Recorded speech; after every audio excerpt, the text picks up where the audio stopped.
నోటికి ఏమీ తినబుద్ధి కానప్పుడు, నోరంతా చప్పగా ఉన్నప్పుడు ఈ విధంగా కమ్మగా మిరపకాయ రోటి పచ్చడి చేసుకొని వేడివేడి అన్నంలోకి తిన్నారంటే చాలా టేస్టీగా ఉంటుంది. అందులో కాస్త నెయ్యి వేసుకొని తింటే ఇంకింత రుచిగా ఉంటుంది. ఈ పచ్చడి చేసుకోవడం కూడా చాలా ఈజీ అండ్ ఎక్కువ టైం కూడా పట్టదు. ఇది రోటీలో కూడా చాలా టేస్టీగా ఉంటుంది పచ్చడి. ఫస్ట్ ఆయిల్ హీట్ అయ్యాక ఇలా 1 టేబుల్ స్పూన్ మెంతులు వేసుకోవాలి.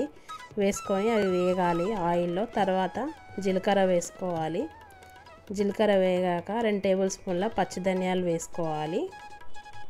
వేసుకొని వేయించుకోవాలి.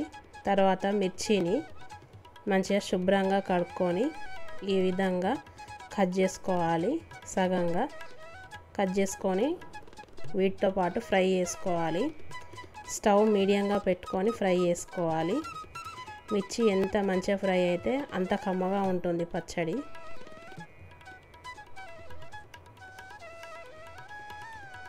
ఈ విధంగా ఫ్రై చేసుకోవాలి. ఈ విధంగా ఫ్రై అయ్యాక స్టవ్ ఆఫ్ చేసేసుకొని ఇదంతా మిక్సీ జార్లోకి వేసుకోవాలి. ఫ్రై చేసిందంతా.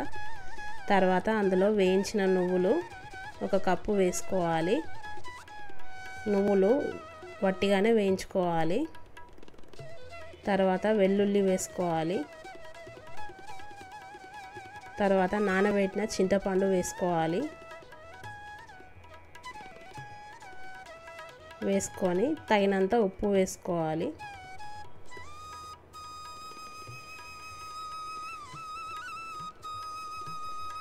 ఉప్పు వేసుకున్నాక ఇది బరకగా పట్టుకోవాలి చట్నీ. మరీ మెత్తగా పట్టుకుంటే అంత టేస్ట్ ఉండదు.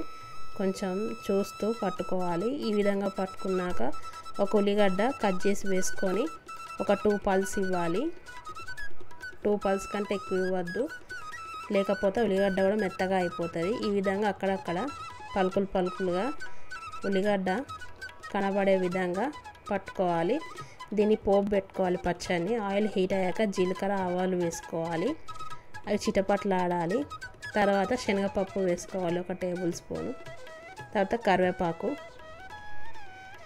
మంచిగా శనగపప్పు ఇవన్నీ పోపు అంతా వేగాక ఇందాక పట్టి పెట్టుకున్న పచ్చడిని ఇందులోకి వేసుకోవాలి.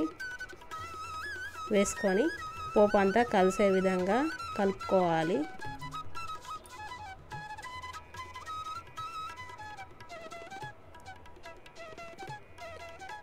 పోపు అంతా కలిసాక స్టవ్ ఆఫ్ చేసేసుకొని వేడివేడి అన్నంలోకి కానీ చపాతీలోకి కానీ తింటే చాలా టేస్టీగా ఉంటుంది. తొందరగా కూడా అయిపోతుంది పచ్చడి.